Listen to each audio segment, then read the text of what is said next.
A paz de Cristo para todos, sejam muito bem-vindos aqui ao canal Denis Pereira Oficial para mais uma sequência de videoaulas da Escola Dominical. É uma alegria recebê-los aqui semanalmente, pastores, professores, superintendentes, dirigentes e todos os que amam a Palavra de Deus, a Escola Dominical, para juntos prepararmos estas aulas das classes de pré-adolescentes, adolescentes, juvenis, jovens e adultos. Por isso, se você não está inscrito no canal ainda, inscreva-se e ative as notificações, dê like no vídeo e deixe o seu comentário, que é muito importante para nós. Fale para nós de onde você nos assiste. Ao longo da aula vamos fazendo algumas perguntas. Fique conosco até o final. No final da aula tem a dica do professor. Está imperdível esse quadro aqui e você não pode perder. Na descrição dos vídeos tem todas as nossas redes sociais, tem as nossas viagens. Eu vou ver se eu consigo colocar as imagens deste último final de semana. Estivemos na cidade de São Carlos, lá no Araci 3, ministrando a palavra de Deus ao Conjunto Ágape e aquela linda congregação pastoreada pelo pastor Emerson. Faço menção aqui dos líderes Felipe, Flávio e Bruno que nos receberam. Que alegria foi estar com estes jovens este final de semana. E no último domingo ministramos à noite na congregação aqui em Hortolândia do Santa Clara 2, no culto de família, tá certo? Ali com o pastor Michel. Então acompanhe-nos, na descrição dos vídeos tem um link para grupos de professores no WhatsApp, temos 6 grupos de professores e em breve estarei lançando o treinamento para vocês. Transforme suas aulas, 10 ou 12 aulas práticas para você assistir às aulas, fazer anotações e aplicar na sua sala de aula e já perceber a sua aula sendo transformada e os seus alunos sentindo o impacto dessa transformação também, tá certo? Então pegue Bíblia, revista, papel, caneta, vamos juntos preparar mais uma aula da Escola Dominical. Lembrando que tem um QR Code que aparece aí de vez em quando na tela.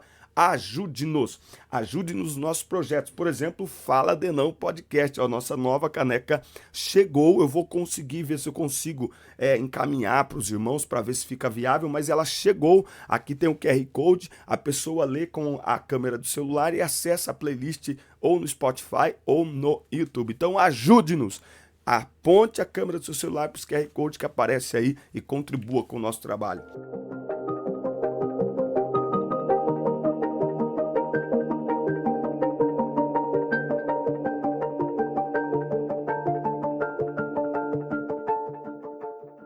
Muito bem, lição 5, na classe aqui dos adolescentes, novos líderes para um novo tempo. Nós estamos falando sobre a história do povo escolhido e nós falamos de escravos a povo livre, o povo saindo do Egito, depois peregrinando no deserto, depois passamos pela morte de Moisés e a ascensão de Josué como líder, a conquista da terra prometida na lição 4, e hoje falaremos sobre novos líderes para um novo tempo, os juízes, né? Então a gente começa com Moisés, Josué, e agora entra no tempo dos juízes, tá? A mensagem que o texto destaca está em Juízes 2 e 10. Todas as pessoas daquela geração também morreram, e os seus filhos esqueceram o Senhor e as coisas que ele havia feito pelo povo de Israel. Esse aqui é um dos textos mais assustadores da Bíblia para mim, assim, eu falo. Ele mostra que toda aquela geração que teve experiências com Deus, lá no Egito, as pragas que vieram, como Deus os libertou por intermédio de Moisés, guiou eles para fora do Egito, essa geração toda morreu. E agora, esta geração que está aqui, é a geração que já nasce ali nas cercanias da Terra Prometida, ou dentro da Terra Prometida, e que não tiveram experiências tão profundas assim com Deus, né? Então é uma geração um pouco mais frágil, uma geração que para eles, e eu penso que nós estamos vendo esta geração, que para eles, quando a gente fala de experiência com Deus, para eles é uma coisa assim muito abstrata, não é uma coisa tão concreta. E experiências com Deus, quando a gente fala de ter experiência com Deus, é algo concreto. Não é algo subjetivo, não é algo abstrato. É algo concreto. É algo pessoal, mas é fato. É uma realidade. É nesse cenário que vão surgir aí os juízes, que se inicia logo após a morte de Josué. Servido um café? Olha só, hora de aprender. O período dos juízes. Sob a liderança de Josué, Israel conquistou grande parte de Canaã e repartiu as terras entre as tribos, ou seja, se estabeleceu na terra prometida. Josué viveu e liderou o povo até completar 110 anos de idade. Ao se despedir do povo, ele instruiu que todos deveriam seguir, obedecendo a Deus, e alertou que a prática da idolatria traria o juízo de Deus sobre o povo. É de Josué aquela palavra muito forte em Josué capítulo 24, versículo 15. Se para vocês quiserem servir outros deuses, fiquem à vontade. Porém, eu e a minha casa serviremos ao Senhor. Né? E enquanto Josué e os chefes ali das 12 tribos lideravam o povo temeu o Senhor. Então havia temor ao Senhor. Então, anote aí. A vida de temor ao Senhor ela está muito conectada à vida do líder. Tá? Então, o povo de Deus, as pessoas, o ser humano foi criado para liderar e para ser liderado, certo? Existem aqueles que têm uma liderança nata e aqueles que estão debaixo de uma liderança, certo? Então, enquanto Josué, e veja que Josué está ligado àquela geração lá de Moisés, percebe? Josué está ligado àquela geração de Moisés, tá? Que ela está passando, ela está indo embora. Todavia, após a morte dessa geração, os descendentes se esqueceram do Senhor. E talvez esse seja o nosso maior desafio hoje. Como mostrar à geração de hoje as experiências que nós tivemos no passado, para que esta geração tenha suas próprias experiências com Deus e não se esqueça do Senhor. Olha que coisa interessante. As experiências com o Senhor servem como lembrança de que não estamos sós, de que temos um Deus a quem servimos e que temos um Deus que está conosco, que temos um Deus que nos protege. Por isso que nós precisamos buscar ter experiências com Deus. Porque as experiências com Deus servem para testemunho. As experiências com Deus servem para que, em momentos de dificuldade, de adversidade que virão no futuro, a gente olhe para trás e lembre-se que tivemos experiências com Deus, que oramos e Deus nos respondeu, que oramos e Deus nos deu vitória, que oramos e Deus nos deu uma saída, que oramos e Deus nos deu uma solução. E esta lembrança do passado, ela nos faz permanecer firmes e confiantes, porque o Deus que nos atendeu e nos socorreu no passado é o mesmo que está conosco hoje. E, portanto, isso nos dá mais convicção e certeza de que Ele nos ouvirá hoje, quando a gente olha para trás e lembra de experiências que o Senhor nos ouviu. Por isso que é interessante ter experiências com Deus. Então, após a morte aqui de Josué e dos principais líderes da tribo, o povo se entregou à idolatria. Porque quando a pessoa se afasta de Deus, o ser humano ele tem que cultuar alguma coisa, ele foi criado para isso. Então ele vai procurar alguma outra coisa para colocar no lugar. Então, é interessante que eles começaram a se envolver com o culto às divindades pagãs de Canaã, se rebelando contra Deus. Por isso, Deus permitiu que os povos vizinhos de Israel invadissem e roubassem a terra. Tá? Aqui vai acontecer algo muito interessante e assustador ao mesmo tempo, que é Deus permitia que povos vizinhos invadissem a terra, saqueassem Israel, saqueassem suas plantações, saqueassem sua colheita. E você vai ler no livro dos Juízes que por diversas vezes isso vai acontecer com os filisteus, com os midianitas. E demora algum tempo para esse povo clamar ao Senhor. Quando o povo clamava ao Senhor, Deus, por sua misericórdia, levantava um juiz, um guerreiro, para livrar o povo da dominação dos inimigos. E aí, através desse líder, estabelecia-se ali um tempo de paz. Mas quando este líder morria, a outra geração voltava a desobedecer. Então, essa geração de juízes eles viviam em uma gangorra espiritual. Ora, estavam obedecendo, ora, estavam sendo rebeldes. Na rebeldia, Deus permitia que eles fossem afligidos. Por quê?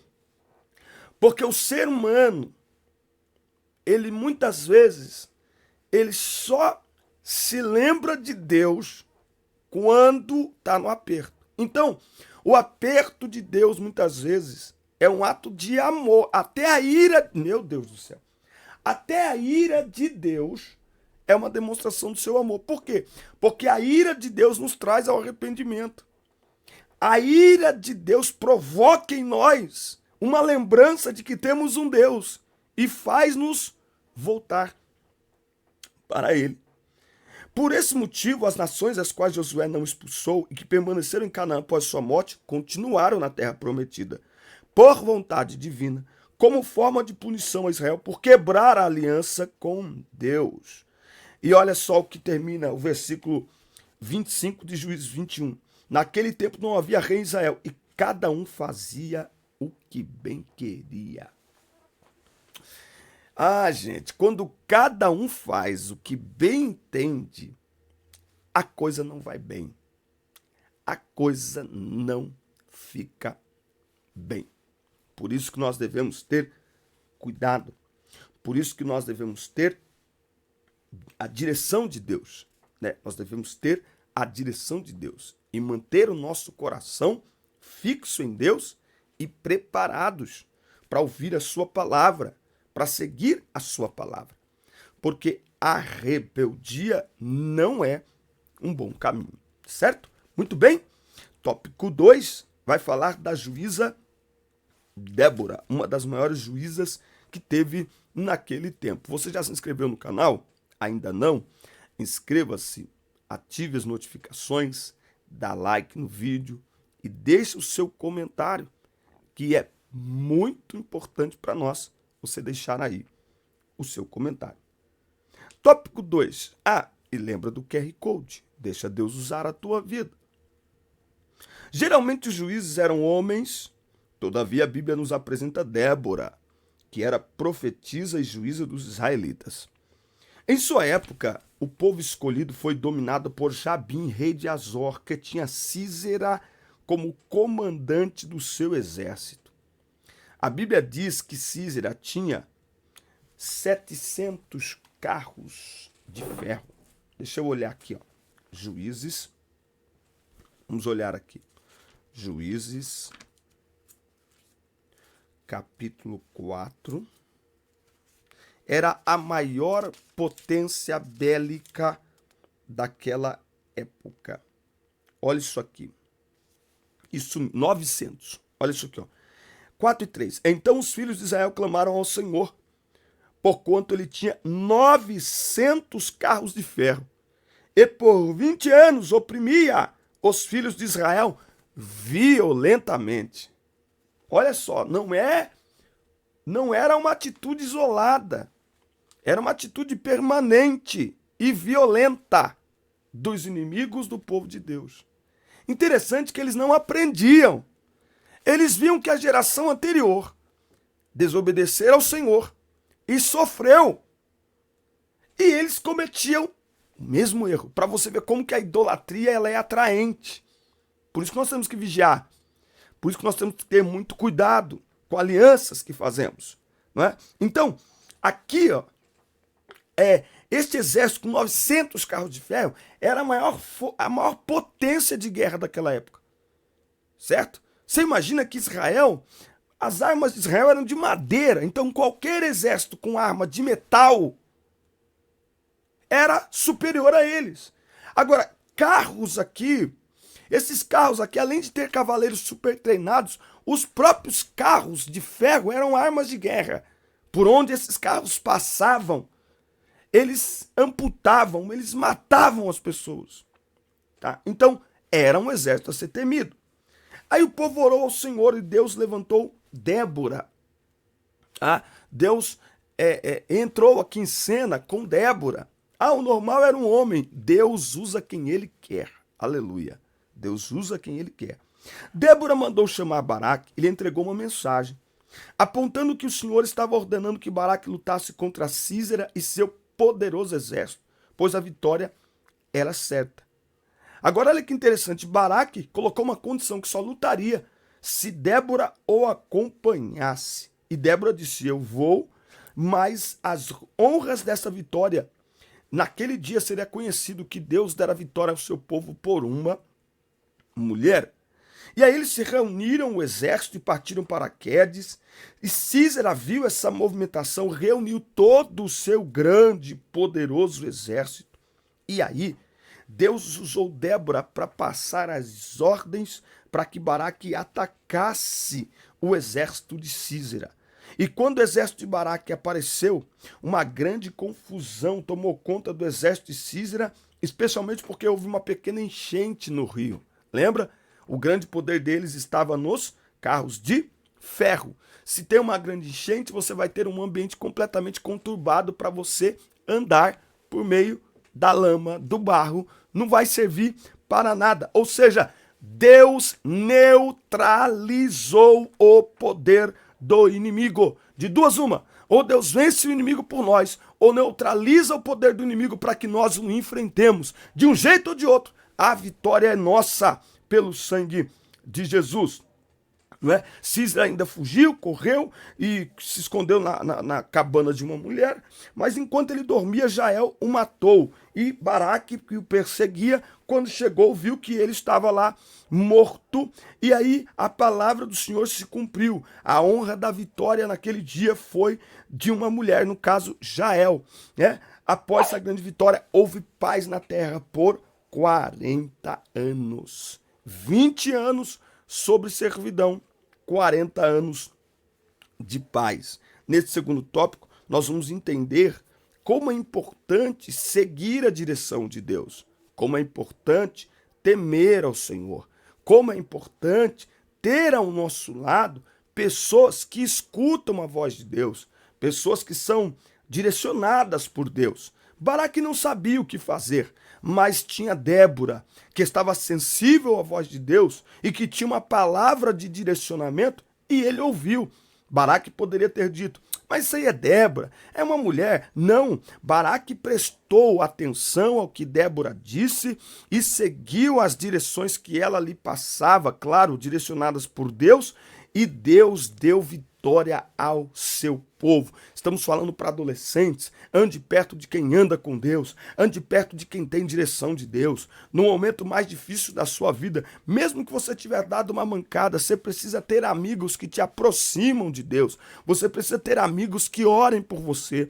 Você precisa ter amigos que tenham a palavra de Deus para você, para te levantar, para te animar, para te motivar. Seja que você esteja meio fraco por uma situação, por um pecado, por um erro, ou mesmo, seja que você esteja fraco porque decepcionou com alguma coisa, se frustrou com alguma coisa, você precisa ter por perto pessoas que têm a palavra de Deus. Você precisa ter por perto pessoas que têm uma palavra para te direcionar, para te colocar no caminho certo. Baraque nesta situação, se ele não tem por perto alguém para lhe direcionar, ele ficaria perdido e esse povo sofreria por mais algum tempo. Se Baraque tem por perto alguém que lhe fala palavras não direcionadas por Deus, ele tomaria direções erradas e este exército iria com certeza destruir o povo de Deus. Então tenha por perto, ande com gente que te leva para perto de Deus e que tem palavra de Deus, que anda com Deus, que tem experiência com Deus, e prepare-se para ouvir a voz de Deus das maneiras e dos lugares mais improváveis possível. Se Baraque olha para a cultura vigente, ele não aceitaria que Débora tivesse lhe dado aí as informações. Ele não olhou para isso, porque Deus usa quem ele quer e Deus trabalha de formas que nós muitas vezes não entendemos. Não tem uma caixinha que você coloca a Deus. E neste dia, Deus deu vitória por uma mulher. Débora foi usada e Jael depois foi usada para executar Sísera e aniquilar esta batalha, e a vitória do Senhor foi garantida através da vida dessa mulher, tá certo? Então, fique sensível à voz de Deus e procure andar com quem anda com Deus. Muito bem, aleluia. Café abençoado. Já se inscreveu no canal? Ainda não? Inscreva-se. e ative as notificações, dá like no vídeo e deixe seu comentário aí, que é muito importante para nós. Inscreva-se no canal, tá bom? Dá like no vídeo, fale para nós de onde você nos assiste. Esse QR Code aí é para abençoar a nossa vida e a sua. O conteúdo aqui é para abençoar a sua vida. De alguma forma nós te ajudamos, então nos ajude a manter essa estrutura com o nosso podcast, o Fala de Não Podcast. Neste final de semana teremos lá pastor Oséias Lopes. Ele é pregador da Palavra de Deus, escritor, professor de oratória, e ele estará lá conosco falando sobre os seus 2 livros, o seu curso de oratória, sobre as viagens de pregações, sobre família, ministério. Vai ser um podcast extraordinário. Eu conto com vocês e claro que a sua ajuda nos ajuda a fazer este projeto acontecer, que tem edificado muitas vidas, viu? Muito bem. Olha só, tópico 3 aqui, os juízes Gideão e Sansão. Gideão, o juiz corajoso. O tempo passou e novamente o povo de Israel pecou contra Deus. Por isso Deus permitiu que os midianitas, junto com os amalequitas e os povos do deserto, atacassem o povo escolhido. Toda vez que o povo hebreu semeava, os inimigos os atacavam, saqueavam e destruíam toda a colheita. Juízes 6 diz que o povo empobreceu. Vamos ver aqui? Juízes diz que eles empobreceram muito. Olha só, Juízes capítulo 6. Eles subiam como ovelhas, como gafanhotos. Olha só, Juízes 6:6. Assim Israel empobreceu muito pela presença dos midianitas. Eles eram implacáveis, eles iam quebrando tudo, destruindo tudo. Então, é nesse contexto de escassez e medo que Gideão é chamado por Deus para libertar o povo de Israel. Vale lembrar que ele é chamado por Deus por causa da atitude dele. Gideão estava malhando trigo no lagar. O lagar era um tanque onde se colocavam uvas para serem pisadas para extrair o caldo da uva, o suco da uva e para todos os seus derivados. Ou seja, ali não era lugar de malhar trigo. Trigo você malha num terreno aberto, num quintal aberto, porque malhar o trigo é malhar o trigo, é você pegar feixes de trigo e bater no chão. Porque o trigo está seco, quando você bate no chão, a palha se abre, o grão fica no chão e você recua com a palha. Então você vai malhando o trigo. E o vento ajuda a espalhar a palha, porque palha é leve. Então, por isso tem que ser um lugar aberto. Porque você usa o chão para malhar e também o vento para espalhar a palha do trigo e ficar só o grão. Então, olha o tamanho do trabalho que Gideão está tendo para malhar trigo no lagar. O lagar era um tanque pequeno, não era um terreno aberto, né? Então, ele está num lugar que ele não deveria estar. E numa situação que... Interessante isso aqui, ó. Veja bem, toda a nação tem problema. Por quê? Porque todo mundo está sofrendo com fome. As 12 tribos. Aí você tem um adolescente dentro de um tanque, dentro de um lagar, malhando trigo. Aquilo que ele está fazendo, malemar, dá para sua família. Que dirá para a nação toda. Ou seja, ele poderia muito pensar assim, bom, mas para que eu vou fazer isso? Né? Que efeito vai ter essa minha atitude? Isso aqui não vai representar nada. Não, ele não pensou nisso. Ele simplesmente foi lá e começou a malhar o trigo e Deus viu isso. Deus viu essa atitude de Gideão. A atitude de Gideão chamou a atenção de Deus. De modo que o Senhor veio e ficou ali prestando atenção ao que Gideão estava fazendo. Quando Deus fala com ele, ele diz, mas eu sou uma criança. Quem sou eu? A casa de meu pai é pequenininha. E o Senhor diz para ele, vai nesta tua força. E esse adolescente aqui, ele reúne um exército para lutar contra os amalequitas. Isso é interessante, meu Deus do céu. Como que esse rapaz, né? Adolescente não, mas esse rapaz... Quem é esse rapaz que consegue reunir um exército? O Senhor era com ele. Através da vida dele, Deus vai dar livramento para todo Israel. Mas palavra de Gideão, nós aprendemos que Deus não tem compromisso com os medrosos. Porque para vencer os midianitas, 32 mil homens se apresentaram. Mas na primeira prova, 22 mil foram reprovados. Depois, ficaram 10 mil e apenas 300 foram selecionados. Porque a grande questão da batalha não é sobre quantos soldados tem para lutar, mas o quanto os soldados que têm, ainda que poucos, confiam no Senhor. Deus está dizendo, é melhor ter 300 confiantes do que 32 mil covardes. Olha só, a matemática de Deus é diferente. É melhor ter 300 confiantes do que 32 mil covardes. Deus trabalha na inversão da lógica humana, né? Então, toda a estratégia foi dada por Deus a Gideão. E novamente, quando eles escutaram as estratégias de Deus, seguiram as estratégias de Deus, Deus lhes deu vitória na batalha. Eles venceram com a ajuda de Deus e seguindo as orientações de Deus. Quer vencer na vida? Siga as orientações de Deus. Siga a palavra de Deus. Cumpra a palavra de Deus. Você vai vencer. Por maior que seja o inimigo, por maior que seja a batalha. Por isso que não pode ter medo, porque o medo ofusca a nossa audição e nossa visão. Que isso, irmão? O medo ofusca a nossa audição e nossa visão. E aí a gente começa a enxergar a batalha na nossa ótica humana. Não dá. A gente vai perder. Por isso que o medo não pode. Paulo escreve em 2 Timóteo 1,7, Deus não nos deu espírito de temor, mas de ousadia, de poder no Espírito Santo. A Bíblia diz, o amor lança fora todo temor, não importa o tamanho do inimigo. Nós precisamos deixar o medo de lado e confiarmos no Senhor, na sua palavra, na sua direção. E por maior que seja o inimigo, e por menor que pareçamos, pode seguir em frente, que o Senhor nos dará vitória, porque o Senhor dos exércitos está conosco.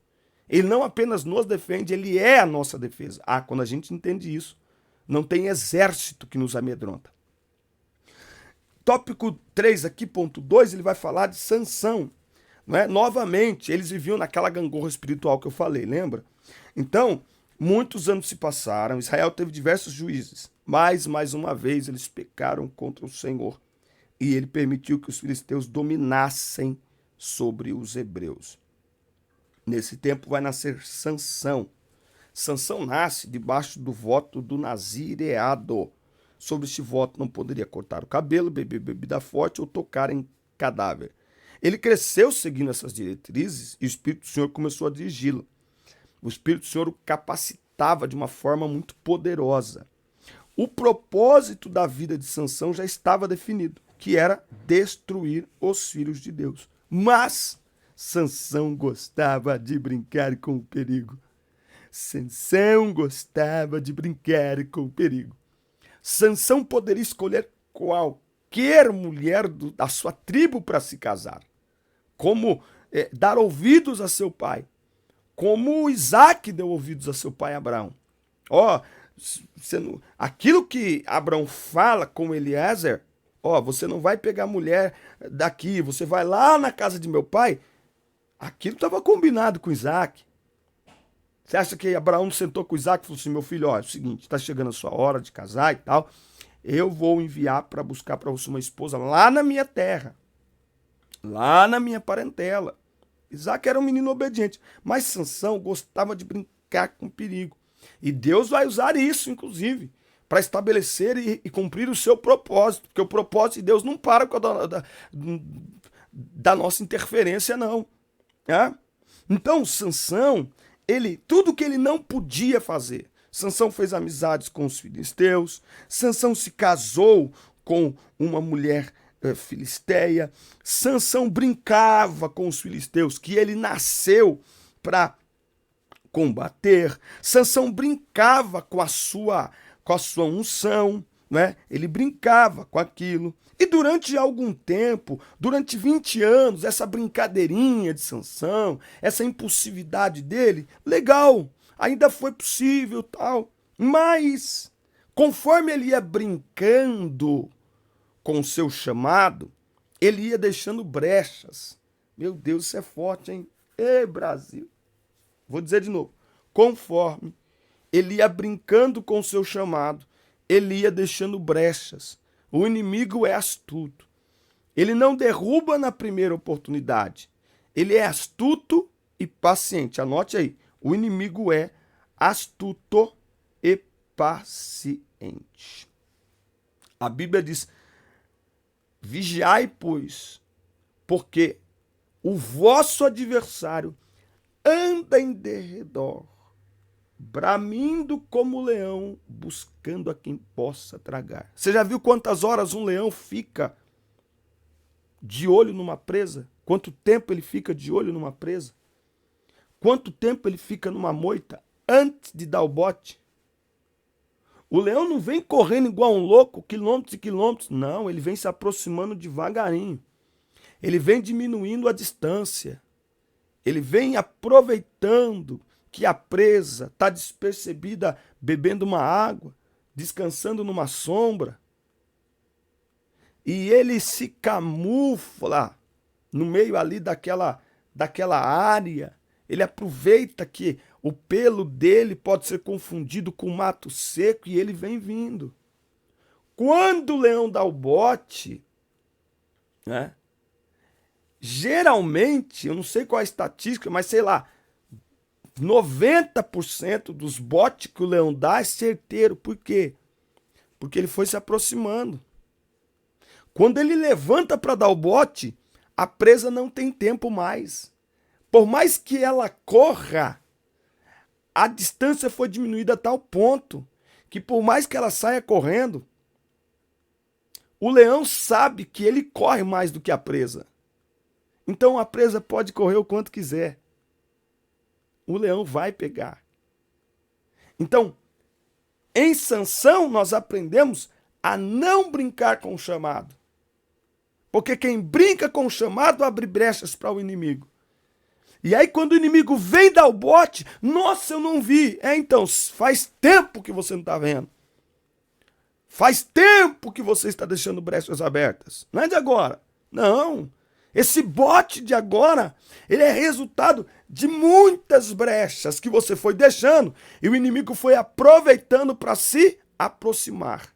Para se aproximar. Para se aproximar. Quando ele deu o bote, vocês não tinham mais para onde correr. Que Deus nos guarde.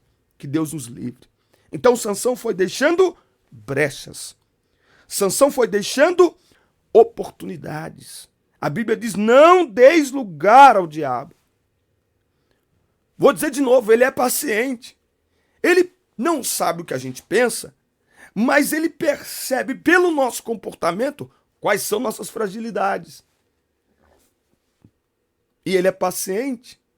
Ele vai fazendo de conta que não está nem aí. Ele vai fazendo de conta que não está percebendo. Mas ele vai ganhando território. Ele vai ganhando espaço.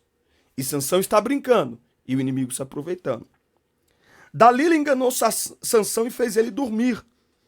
O grande problema, esses dias eu até coloquei assim, a pedra no sapato de Sansão era Dalila. Não, a pedra no sapato de Sansão era a sua impulsividade, era a sua falta de domínio próprio. Ou seja, Sansão foi seu pior inimigo. O pior inimigo de Sansão não foram os filisteus. O pior inimigo de Sansão não foi Dalila. O pior inimigo de Sansão era ele mesmo. Ele mesmo. Porque quando você ignora o seu chamado, quando você brinca com o seu chamado, você está brincando consigo mesmo. Tudo que vier em volta só acontece, Dalila só teve ascendência sobre Sansão porque ele permitiu. Os filisteus só conseguiram armar arapuca para ele porque ele deixou brechas abertas. Então Sansão era seu pior inimigo. Precisa reavaliar. né? Então aí nós temos aqui a história de Sansão e eu concluo aqui com essa palavra mesmo. Né? No momento de sua morte, Sansão derrotou mais filisteus do que em toda a sua vida. Sansão poderia ter vivido muito mais tempo. Sansão poderia ter terminado essa história de uma maneira muito mais extraordinária. Agora veja que o propósito de Deus foi cumprido. Ele nasceu para julgar os filisteus. E ele julgou os filisteus, mas pagou com a vida. Quanto custa a desobediência? Quanto custa a rebeldia? Deus é misericordioso, mas a rebeldia deixa marcas para a vida toda. Então nós poderíamos estar falando da história de Sansão aqui de maneira diferente, mas precisamos falar da história do homem mais forte que já existiu. Nós precisamos falar de maneira melancólica. Por quê? Porque ele era rebelde, impulsivo, infantil. Na história de Sansão dá pra gente falar sobre um cara que não tinha equilíbrio emocional. Sansão não tinha. Sansão é diferente de José. Sansão e José são completamente opostos, embora chamados por Deus e ungidos por Deus. A grande diferença entre Sansão e José está no equilíbrio emocional. A longevidade do chamado de Deus na nossa vida passa pelo equilíbrio emocional. José não deixava que ninguém controlasse suas reações. Sansão, não podia. Na primeira oportunidade ele queria reagir, ele queria se vingar. E ele brincava com as situações. José não, José era equilibrado. Então o equilíbrio emocional vai determinar não se as promessas de Deus vão se cumprir na nossa vida, porque no que depender de Deus vão se cumprir, mas o equilíbrio emocional determina a longevidade da nossa vida, do nosso chamado. O equilíbrio emocional determina se o inimigo terá brechas para nos destruir ou se os ataques do inimigo não terão nenhum efeito sobre nós. O equilíbrio emocional potencializa o ataque do adversário ou neutraliza. Quem tem equilíbrio neutraliza o poder do inimigo. Quem não tem equilíbrio emocional potencializa o ataque do inimigo. E eu concluo com essa pergunta. E aí, o que vai ser? O poder, o ataque do inimigo contra você vai ser neutralizado como em José ou vai ser potencializado como em Sansão? Pensa nisso. Forte abraço. Deus abençoe. Fala, professor. E a dica de hoje é: fale não apenas aos ouvidos, mas fale também ao coração dos seus alunos. Os alunos precisam sair da sala de aula com um ensinamento que os faça pensar, refletir, que os faça memorizar, que os faça meditar na aula. E por isso, falar a alma dos alunos é ministrar com a alma. Quem fala com a alma, fala a alma. Ou seja, alcança muito mais que os ouvidos. A nossa aula, por isso que nós precisamos orar, precisamos nos dedicar e nos preocupar que esta aula não pare aqui nesta região, mas desça ao coração, suba a mente dos alunos. Por isso, prepare a sua aula pensando no quanto o seu aluno vai levar para a semana desta aula e vai meditar no ensinamento. Porque do contrário você vai falar só aos ouvidos. Pode falar palavras bonitas, pode falar termos teológicos, no grego, no hebraico, no aramaico, mas se o aluno sair dali e aquela aula evaporar, não serviu para muita coisa.